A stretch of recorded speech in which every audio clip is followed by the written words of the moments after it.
날이면서 또 6월 마지막 주일입니다.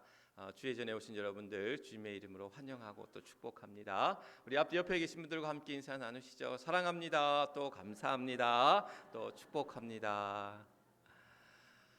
어제부터 본격적인 장마가 이제 시작되었습니다. 보니까 제주에는 큰 비가 집중호우로 아마 역대급 폭우였다라는 이제 뉴스 보도를 접했습니다. 아마 이제 곳곳에서 이제 때에 따라서 이제 집중호우가 또 이루어지고 폭우가 또 이루어지는 경우들이 있을 것 같습니다. 다행히 서산에는 보니까 이제 어제 참 강풍 바람이 많이 불었는데 다행히 비는 크게 많이 내리지는 않는 것 같습니다. 그러나 이제 우리가 안심할 수 없는 게 요즘 날씨가 기후가 시시각각으로 변해서 이제 집중호우가 쏟아지면 예전과 다를 정도의 폭우가 그렇게 내리는 경우가 많다고 합니다. 그래서 특별히 아까 우리 권사님도 기도해 주셨지만 시설물 또 농작물 피해가 없도록 각별히 또 주의하시고 또 대비하시고 또 우리의 건강도 또 이 여름 또 이 장마 기간 동안에 상하지 않도록 또 잘 유의하시길 간절히 바랍니다. 총신대 교수를 역임했던 김남준 목사님이 계십니다. 이제 여러 책들을 많이 또 쓰시기도 하고 또 목회도 참 잘하신 목사님이신데 이분이 쓴 책 중에 개념 없음이라는 책이 있어요. 개념 없음. 제가 몇 년 전에 이제 서점에 갔다가 책 제목이 물론 이제 그 교수님 책을 또 제가 이제 좋아하는 편이기도 했지만 책 제목이 굉장히 인상적이더라고요. 개념 없음. 그래서 크게 책 앞에 제목이 크게 개념 없음이에요. 내용을 이제 잠깐 살펴보니까 그런 이야기더라고요. 오늘날 시대가 많은 사람들이 흔히 우리가 이제 개념 없다 이런 얘기 많이 하잖아요. 생각이 없다, 의식이 없다. 이런 개념 없음에 관한 이야기들. 오늘날 시대가 개념 없는 사람들에 의해서 개념을 잃어버리고 상실한 시대에 있다. 그런 이야기를 하는 거죠. 우리가 심심치 않게 어떻게 저럴 수가 있어 하는 사람들의 이야기를 많이 보게 됩니다. 전에 몇 번 얘기했지만 지하철에서 담배를 피운다든지 식당에서 그야말로 흔히 얘기하는 진상을 핀다든지 아니면 여러 가지 우리가 생각할 수 없는 일들이 심심치 않게 오늘날의 시대 속에서 이루어지고 있는 것을 볼 때에 과연 저 사람들은 어떻게 저런 생각을 가지고 있을까라는 마음이 들 정도로 그런데 이제 그런 이야기를 하는 거죠. 오늘날 시대가 개인주의화 되어지는, 개인주의는 잘못된 게 아니거든요. 그러니까 자기 개인에 대한 어떤 의식이 있는 것은 필요합니다. 오늘날 모든 시대가 이제 시대 정신일 수도 있어요. 그런데 이러한 개인주의가 이제 도를 넘어서서 이기주의, 철저한 이기주의가 되다 보니까 나만 잘 되면 돼, 나만 편하면 돼, 나만 이루면 돼라는 인식들이 다른 사람을 배려하지 못하고 다른 사람을 존중하지 못하고 다른 사람에게 피해를 끼치는 일들이 또한 여러 가지 피해가 더해져서 이제 해악을 끼치는 일들이 다반사로 오늘날 이 시대 가운데 있다라는 얘기인 거죠. 그러면서 이제 그 책에서 이제 그런 이야기를 하는 거예요. 그러니까 우리 믿는 사람들은 달라야 된다라는 거예요. 우리가 주님을 믿고 주님을 고백하는 우리들은 하나님의 은혜를 받고 살아가는 자들이다라는 거죠. 그래서 하나님의 은혜를 받은 사람, 특별히 이제 하나님의 은혜를 담고 살아가는 사람들은 달라야 된다라고 이야기합니다. 우리가 은혜 받기를 사모하잖아요. 은혜 받으십시오. 은혜 받기를 원합니다. 이렇게 우리가 많이들 권면하고 많이 이야기하고 많이 축복하잖아요. 그런데 중요한 것은 우리가 은혜를 받는 것만 사모하지 그 받은 은혜를 잘 담아두지 못하는 때가 있다라는 거예요. 그러니까 하나님의 은혜를 담아두는 태도가 삶의 태도, 하나님의 은혜를 담아두는 그릇이 우리의 삶의 태도다라고 이제 그 책에서는 이제 이야기하고 있습니다. 예레미야 2장에 보면 하나님께서 예레미야를 통해서 이스라엘 백성들을 책망하셔요. 예레미야 2장에 보면 두 가지를 책망합니다. 첫 번째는 뭐냐면 생수의 근원이 되신 하나님을 너희가 버렸다라는 거예요. 하나님이 아닌 다른 이방신이라든지 이방 문화라든지 이방 것들에게 너희가 나를 버리고 그것을 쫓아갔다라는 거예요. 두 번째 하나님이 책망하시는 게 뭐냐면 너희가 물 터진 웅덩이를 팠다라는 거예요. 그러니까 웅덩이라는 게 뭐예요? 웅덩이라는 것은 결국 물을 담아두는 건데 물을 담아두는 이 웅덩이가 터졌다라는 거야. 그러니까 담아두면 뭐예요? 그게 다 새진, 그런 터진 그릇 안에 물을 담아 두는 것 같이 터진 웅덩이를 팠다. 이 얘기는 뭐냐면 우리 힘으로 뭔가를 하려고 했다는 거예요. 이스라엘 백성들이 자기 힘으로 뭔가를 하려고 했는데 그것을 자기 힘으로 할 수 없는 그런 어리석은 자였음을 하나님께서 이제 예레미야를 통해서 책망하고 계시다라는 거죠. 이 얘기를 오늘 말씀과 함께 연결해서 본다면 우리가 하나님의 은혜를 사모하고 하나님의 은혜를 받았는데 그 받은 은혜를 담아두는 그릇이 온전치 못하다라면 그것이 센 바가지처럼 아무리 물을 담았지만 물 담으면 뭐합니까? 이렇게 단비가 내렸어요. 그 단비를 받아둘 만한 그릇이 대바구니야. 숭숭숭 구멍 뚫린 바구니예요. 그럼 어떻게 됐어요? 그것이 다 흘러가고 담아두지 못한다라는 거예요. 결국 우리가 하나님의 은혜를 받았어요. 수많은 은혜, 여러 가지 은혜를 받았습니다. 그 받은 은혜가 우리 안에 온전히 담겨져 있을 때에 그 담은 그릇이 되어질 때에 오늘 우리의 온전한 삶의 태도들이 이루어지는데 그렇지 못한 사람들이 너무 많다라는 거야. 그래서 오늘 우리에게 그러한 하나님의 은혜를 받은 담은 그릇처럼 하나님의 은혜를 담긴 그런 삶의 태도를 가지고 살아가는 이들이 필요하다라고 그 책에서는 이야기하고 있습니다. 그러면서 우리의 삶의 태도, 하나님의 은혜가 담긴 삶의 태도가 몇 가지가 있는데 이제 그 책에서 밝히는 그런 삶의 태도를 통해서 오늘 우리가 세상 속에서 우리가 살아갈 때에 우리 권사님 아까 기도하셨지만 이 험난하고 어렵고 힘든 시대를 살아갈 때에 우리가 하나님의 은혜를 받고 하나님의 은혜와 그 능력 가운데 살아가는데 그 은혜와 그 능력이 온전히 우리 안에 담겨져서 그 담겨진 삶의 태도를 가지고 나아갈 수 있는 저와 여러분 우리 모두가 될 수 있기를 주님의 이름으로 간절히 축원합니다. 첫 번째 하나님의 은혜가 담긴 우리의 삶의 태도가 첫 번째가 뭐냐면 위로라는 거예요. 위로. 그러니까 우리는 하나님의 위로를 받고 살아가는 자들, 하나님의 위로를 기대하고 살아가는 이들. 오늘 이 시간 이 자리에도 하나님의 위로하심을 받은 하나님의 위로하심을 기대하며 나아가는 여러분들이 될 줄 믿습니다. 하나님의 위로가 필요합니다. 오늘날 이 시대는 위로와 격려가 필요한 시대 가운데 살아갑니다. 그런데 세상은 위로와 격려와 사랑 대신에 책망하고 채찍질하고 또한 비난하고 원망하고 물론 어떤 원인을 규명하고 책임 시시비비를 가리는 일도 필요합니다.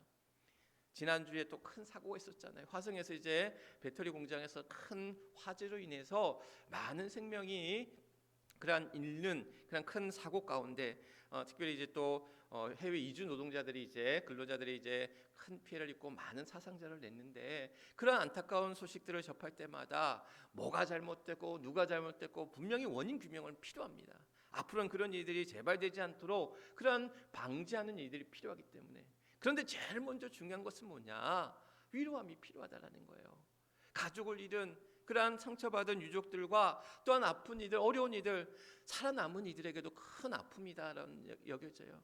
같이 일했던 근로자들 가운데 자기 혼자만 살아남았을 때에 그 안에 그러한 이제 큰 그러한 슬픔과 어떤 사고와 어려움을 겪고 난 이후에 외상후 스트레스성 장애라고 해서 큰 고통을 겪는 정신적인 피해를 겪는 경우들이 많다고 그래요.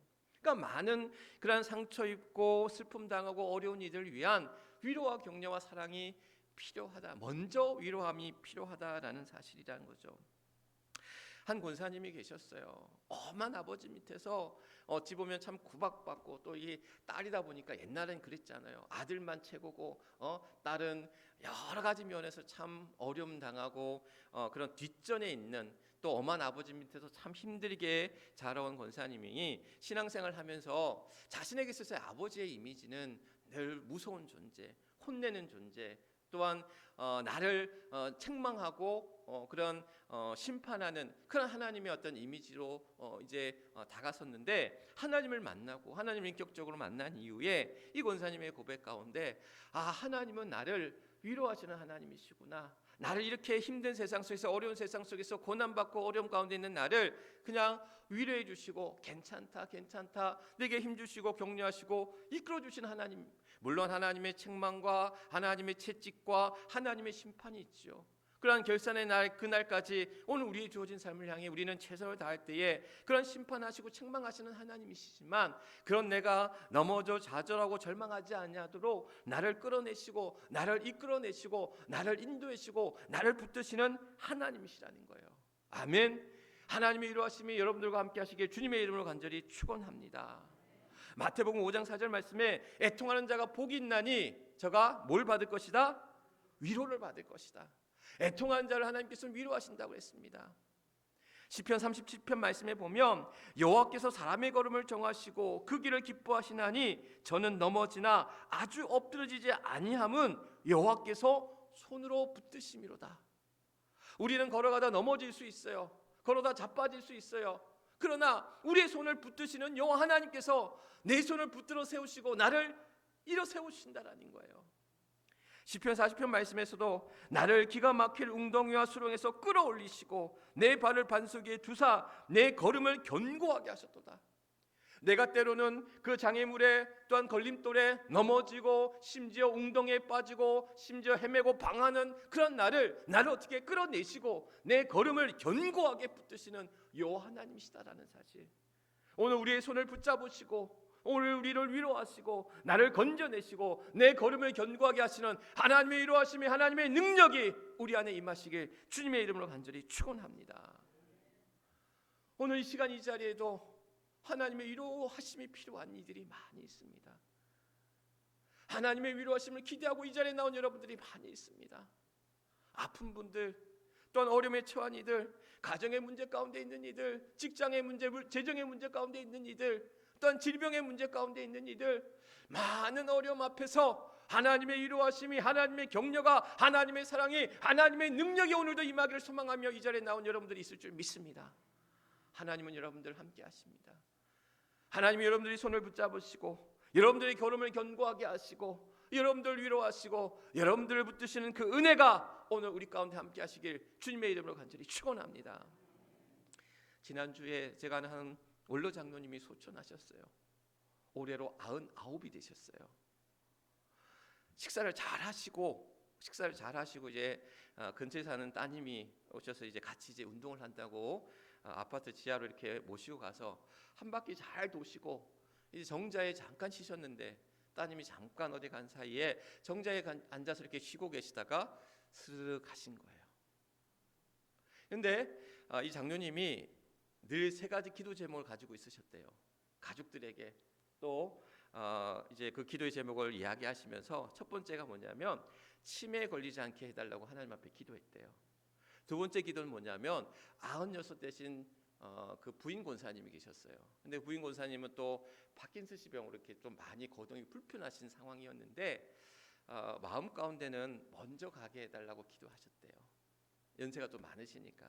그리고 또 이제 이 병원에서 이렇게 소천하지 않도록, 병원에서 소천한 얘기는 어쨌든 아프시다 병 치료하시다가 돌아가시니까 집에서 이렇게 갔으면 좋겠다라는 이야기를 누누이 말씀하시면서 기도하셨는데 그 말씀대로 그대로 이렇게 되신 거예요. 그러면서 이제 제가 이제 그날 이제 조문 가서 이런저런 이야기를 함께 나눌 때에 유족들의 마음은 물론 아버님을 떠나보낸 그러한 슬픔이, 애통함이 크지만 그러나 또한 함께 이제 그 기도의 제목들을 나눌 때에 큰 힘을 얻고 또 하나님 품에서 안식하실 그러한 장로님의 모습들을 같이 이제 기도하고 위로하면서 돌아왔습니다.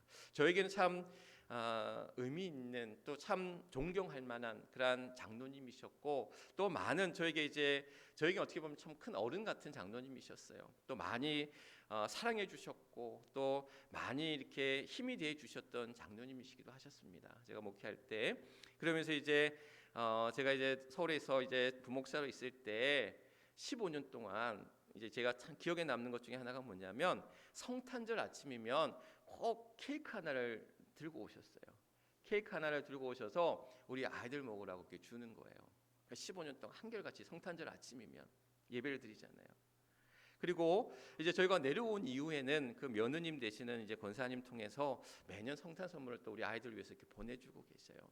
그러니까 그런 한결같은 마음으로 또한 섬겨주시고 부족한 점을 섬겨주시고 사랑해주시고 또한 그런 신앙의 보험 참 인자하시고 신앙의 어떤 본을 이루어 가셨던 그런 장로님의 모습들을 보면서 많은 것들을 깨닫게 하고 또 많은 것들을 배우게 하고 또 많은 위로와 힘을 얻었던 그런 분이셨습니다. 지난 23년간 목회를 하면서 안동에서 또 서울에서 해미에서 많은 분들의 그러한 도움과 위로와 격려 속에서 하나님이 주신 그런 목회 길들을 가면서 왜 힘든 일들이 없었겠습니까? 저에게도 위로가 필요하고 힘이 필요하고 격려가 필요할 때마다 하나님은 그때마다 많은 사람들을 붙여주시고 또 여러분들 통해서 많은 힘과 위로와 격려를 통해서 어려운 시절들 또한 잘 이기고 나아가게 하신 것이 아닌가. 때를 따라 도와하셨던 그때마다 어려움의 순간들 속에서 또한 위로하셨던 또한 힘을 내게 하셨던 많은 그러한 힘이 또한 저에게는 이 목회 여정 속에서 하나님이 내게 붙여주신 하나님의 귀한 일꾼들이셨구나, 위로자가 되었구나라는 것들을 깨닫게 됩니다. 지난 몇 주간도 사실 저에게는 약간의 어떤 힘든 시간들이기도 했었어요. 이제 박사학위 마치고 논문을 끝내고 또 졸업식까지 다 마치고는 약간의 저 안에 이제 번아웃이 조금 왔습니다. 그리고 또 여러 가지 어떤 목회적으로 또 기대하고 바라고 소망하는, 그래서 더 부흥하고 더 성장하고 더 힘을 내고 또 그래야 되는데 그러지 못하는 내 안에 어떤 스스로에게 무슨 자책감 또는 자괴감 또 그런 책임감들이 나를 압박하면서 스스로에게 어떻게 보면 좀 위축되고 무기력한 그런 시간들을 또한 보낼 때에 많은 이들 하나님께서 또한 이들 통해서 위로하게 하시고 힘을 주시고, 지난 한 주간에도 보면 몇 주간 전지 작업을 말없이 오셔서 하신 권사님 가정도 있었고 또 화단을 또한 아름답기도 말없이 갖고 계신 분들도 계셨고 또 전도하면서 또 이 무더위 가운데 전도하신 우리 권사님들도 계셨고 또 전도팀 수고한다고 밥을 사주신 분들도 계시고 새벽마다 주일 오후마다 또 수요마다 모든 예배의 자리마다 또한 함께 그 예배의 자리를 지키면서 함께 믿음의 귀한 동역의 길을 걸어가신 분들도 계시고 또 이 자리에 함께 하신 모든 그런 주의 성도들이 함께 이 목양의 길 가운데 목회의 길 가운데 또 여러분들의 믿음의 길 가운데 서로 밀어주고 끌어주고 위로하면서 또한 우리에게 큰 힘이 되어주고 또한 그 힘과 능력으로 오늘 저에게 주어진 삶을 향해 나가게 하신 것이 아닌가. 오늘도 그 은혜 가운데 하나님께서 우리 모두를 또한 붙잡아 주시고 또 부족한 종을 또한 불러주시고 세워주신 것이 아닌가. 오늘 하나님의 위로하심이 오늘도 사랑하는 저와 여러분 또 우리 모두에게 함께 하시길 주님의 이름으로 간절히 축원합니다. 하나님은 여러분들 가운데 함께하여 주셔서 때로는 성령께서 우리의 보혜사가 되시는 보혜사 성령께서 우리 가운데 함께하셔서 우리를 위로하시고 가르쳐 생각나게 하시고 또한 우리로 이끌어 나가게 하시고 뿐만 아니라 우리에게 많은 사람들을 붙여주셔서 하나님 오늘 말씀 속에서 나오지만 오늘 3장에서 3절에서 7절까지 말씀 속에 위로라는 단어가 10번이나 나옵니다. 하나님은 환난 가운데 고난 가운데 있는 이들을 우리를 위로하시는데 그 위로하심이 그 환난 속에서 우리를 위로하고 우리를 다시금 일으켜 세워주시기도 함도 있지만 또 다른 환난 가운데 있는 이들을 또한 살리시기 위해서 그들 가운데 위로자로 우리를 세워주셨다라는 것. 결국 그 위로가 우리로 하여금 흘러가게 하시는 그러한 귀한 은혜와 능력이 우리 안에 있다는 사실. 그래서 은혜가 담긴 삶의 태도라는 것은 하나님의 은혜로 말미암아 우리가 위로를 받았어요. 그러면 그 위로함을 통해서 그것이 흘러넘치게 해야 된다는 거예요. 차고 넘치게. 그래서 그 위로하심이 오늘 우리의 가정과 속회와 모든 삶의 일터와 자리 속에서 많은 사람들에게 흘러가서 어려운 이들, 상처받은 이들, 눈물 흘리는 이들, 또한 괴로워하는 이들 향해서 하나님께서 우리를 위로하여 주셨듯이 우리의 눈물을 닦아 주셨듯이 우리의 손을 붙잡아 주셨듯이 우리의 그러한 애통함을 위로하여 주셨듯이 오늘도 우리가 주님의 마음으로 그 은혜로 오늘도 우리의 누군가의 손을 잡아줄 수 있는, 누군가의 눈물을 닦아줄 수 있는, 누군가를 또한 돕고 또 누군가를 밀어줄 수 있는 그런 믿음의 사람들로, 위로의 사람들로 우리 모두를 세워주셨다라는 사실. 그런데 가장 좋은 위로가 뭔지 아십니까? 가장 좋은 위로, 우리가 위로하면 뭔가를 꼭 해야 된다고 생각해요. 뭔가 그 사람에게 위로가 될 만한 말들, 위로가 되는 어떤 행동들, 위로가 되는 어떤 일들, 액션을 통해서 우리는 위로함을 주려고 합니다. 그런데 제 위로의 첫 번째 단계는 뭐냐면 들어주는 데 있는 것 같아요. 그 사람과 함께 그 사람이 처한 상황 속에서 우리가 들어주고 이해하고 공감해주고 경청해주고 그러면서 그 안에서 이제 그의 마음이 나의 마음으로 돼가는 것. 그리고 가장 중요한 것은 뭐냐면 바로 같이 기도해 주는 것. 오늘 우리가 누군가를 위해서 같이 아파해 줄 수 있다는 이야기는 같이 기도해 주는 것과 같습니다. 그의 마음이 되어져서 그의 마음으로 함께 기도해 주는 것, 하나님의 도우심을 구하고 하나님의 위로하심을 구하고, 나는 아무것도 할 수 없지만 하나님이 그와 함께 하시기를 그의 손을 붙잡아 주시고 그의 눈물을 닦아 주시고 그의 손을 붙잡아 주심을 믿고 기도하면서 나아가는 것, 이것이 우리가 할 수 있는 가장 큰 위로라는 것. 하나님이 우리에게 함께 하셨던 그 위로가 오늘도 우리에게 붙여주신, 우리에게 맡겨주신 하나님의 사람들 향해서 더 깊은 마음으로 다가설 수 있는 저와 여러분들이 되어야 될 줄 믿습니다. 위로가 필요한 시대 앞에 놓여져 있습니다. 격려가 필요한 시대 앞에 놓여져 있습니다. 사랑이 필요한 시대 앞에 놓여져 있습니다. 우리가 하나님의 은혜를 바라고 하나님의 은혜를 사모하고 하나님의 은혜 가운데 살아간다라는 것은 그 은혜를 담아서 그 담은 그 태도 가운데 오늘도 우리는 사랑하며 위로하며 섬기는 가운데 주님의 마음으로 다가설 수 있는 우리 모두가 되어야 될 줄 믿습니다. 우리 주변을 돌아보십시오. 우리의 위로가 필요한 이들, 우리가 붙잡아줘야 될 그 손, 우리의 눈물을 닦아줘야 될 그러한 주의 손수건이 우리 안에 들려져 있습니다. 그 마음으로, 그 사랑으로 오늘도 우리가 그러한 위로자로, 우리가 받은 그 위로 가운데 그러한 은혜가 담긴 삶의 태도 가운데 위로의 삶을 살아갈 수 있는 저와 여러분 우리 모두가 될 수 있기를 주님의 이름으로 간절히 축원합니다. 이 시간 우리 함께 기도하기를 원합니다. 하나님의 은혜를 닮은 좋은 삶의 태도를 갖게 하옵소서. 우리의 상한 심령을 위로하여 주옵소서. 하나님의 위로하심이 나를 통해 흘러가게 하소서. 우리 뜨겁게 주여 한번 크게 외치고 하나님 앞에 기도하겠습니다. 주여! 아버지 하나님, 오늘도 하나님의 위로하심이 우리 안에 임하기를 간절히 소망합니다. 삶에 지치고 또한 삶의 어려움과 환난 앞에 놓여져 있는 우리를 홀로 두지 아니하시고 오늘도 우리를 환난 가운데 건지시고 오늘도 환난 가운데 고난 가운데 우리를 또한 이기게 하실 때에 그 위로하심으로 일어서는 상한주의 성도들 되게 하여 주옵소서. 몸이 아픈 이들이 있습니다. 아버지 하나님, 여러 가지 문제와 어려움 가운데 있는 이들이 있습니다. 질병의 문제로 아버지 하나님 두려운 자들이 있습니다. 물질의 문제로, 재정의 문제로 어려움 가운데 있는 이들이 있습니다. 직장과 일터의 문제로 하나님 어찌할 바를 몰라 괴로워하는 이들이 있습니다. 관계의 문제로 하나님 고통당한 이들이 있습니다. 하나님 위로하여 주시고 하나님의 위로하심으로 일어서게 하시고 하나님의 위로와 그 능력으로 살아나는 사랑하는 주의 성도들 되게 하여 주시옵소서. 아버지 하나님 홀로 우리를 두지 아니하시고 고와 같이 내버려 두지 아니하시고 하나님의 위로하심이 오늘도 사랑하는 주의 성도들 가운데 하나님 함께하여 주셔서 저들을 붙드시고 인도하여 주셔서 그 담대함 가운데 나아가게 하시고 하나님 오늘도 우리로 하여금 그 위로자로 불러 세워주신 줄 믿사오니 그 위로하심으로 다가서는 자 되게 하여 주시고 하나님 저들의 손을 붙잡아 주시고 저들의 눈물을 닦아 주시고 저들의 손을 붙잡아 주시옵소서. 하나님의 위로하심을 구하며 이 자리에 섰습니다. 우리의 아픈 마음, 우리의 상한 심령, 우리의 지친 영혼, 우리의 삶의 어려움 앞에 하나님의 위로하심을 구합니다.